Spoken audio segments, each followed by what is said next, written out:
یوه لویه ستونزه چې زه وخت نه وخت ورسره مخامخ کېږم او ورته متوجه سوی یم هغه د افغان ټولنې د کورنۍ ستونزه ده. ما ته وخت نه وخت دوستان پیغامونه رالیږي، مسجونه کوي چې استاد ته ولې غواړې همیشه د کورنیو په اړه بحثونه وکړې، د ګډ ژوند په اړه بحث وکړې، د اړیکو په اړه بحث وکړې، د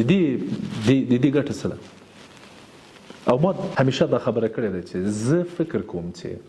د دې ټولنې ربړه، د دې ټولنې اصلي ستونزه زموږ په کورنۍ کې ده.